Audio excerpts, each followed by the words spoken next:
Hi guys. Magandang hapon.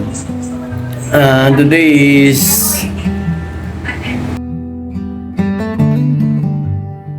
7/2026. Kung makikita niyo sa likod ko, malakas ang ulan. Malakas ang ulan. Dalawang araw ng malakas ang ulan, pero ganun pa rin yung ating barbershop, ang ating barbero. Makikita niyo, wala man lang, napakalinis. Wala man lang pumapasok kasi sino ba nga naman magugupit ng ganitong panahon, no? Makikita niyo naman, malakas ang ulan. Ito yung mga struggle ng mga business owner, lalo na yung mga nagnenegosyo ng ganitong barbershop.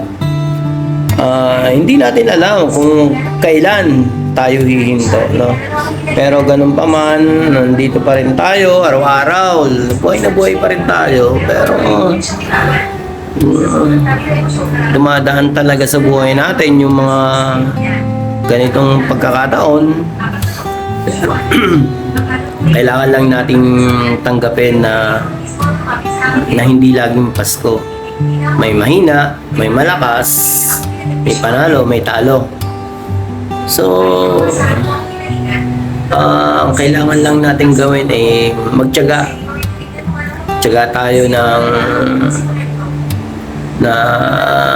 konting panahon para lamang masulyapan natin ang ating pangarap sa buhay. Ganito kasing umuulan, malakas ang ulan, may bagyo. Hindi naman natin masisisi kung tinatamad sila lumabas ng bahay para magpagupit, no? Ngayon ay araw ng Biyernes. So bukas siguro naman wala ng bagyo, pero meron pa kaming dalawang araw na haharapin na problema. Kasi bukas Saturday at sa isang araw Sunday, walang kuryente dito sa amin. Malawakang walang kuryente. So mangyayari, hindi ko alam kung paano namin gagawa ng paraan o makabawi kami ng dalawang araw, dahil nitong dalawang araw ay wala nga kaming kinita, no? Syempre dumating din yung bill ng kuryente, ng renta.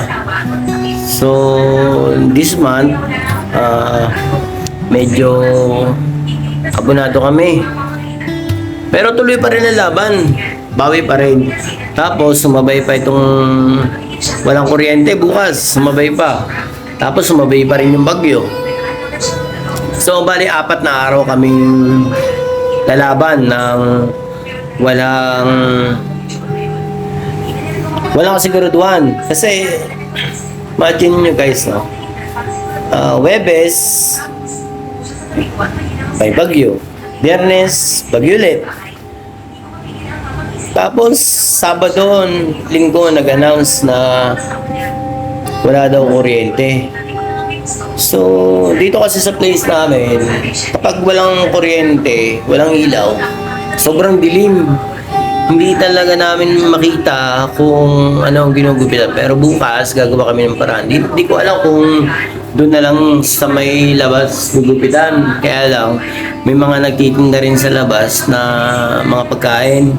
So hindi ko alam kung pwede bang maggupit doon sa labas, kasi yung mga buhok baka malipad ng hangin sa pagkain. So titingnan namin bukas hanggang Linggo. Sana man lang mabago ng schedule ng Brown. Kasi alam naman natin ang mga barbershop, inaasahan ng mga barbero na Sabado, Linggo lang sila bumabawi, no? Alam naman natin na talagang yung mga normal days dyan, yung mga weekdays, struggling ba? Struggle lahat yan. So Saturday, Sunday, hope na makabawi, pero dahil nga ganito, bukas wala yung kuryente. Update ko kayo bukas kung kung ano ang kalalabasan ng aming gagawin bukas. So naisip ko baka meron akong solar na naitatago dun sa bahay na pwedeng gamitin dito. Kahit man lang siguro makasampu para lang makabawi ng konti sa upa, pero sige, tuloy pa rin ang laban. Ganun talaga. Sa isang buwan, lagi nang merong mga struggle na ganyan. Yung mga problema na dumarating sa atin. No? So, okay lang yan. May mga araw naman na malakas na. Bawi na lang tayo guys. Bawi. Babawi si Boss Pitts Barbershop, no? Bawi tayo, bawi. So, hanggang dito na lang tayo, mga boss. Abang-abang na lang tayo, no? Kung ano yung mga kung paano natin lalabanan yung mga problema na darating sa atin. So, tuloy lang laban, no? Huwag tayong susuko. Tandaan, lagi tayong may pag-asa. Hanggat humihinga tayo, lagi nang may pag-asa. Okay? One love, fucking vibes.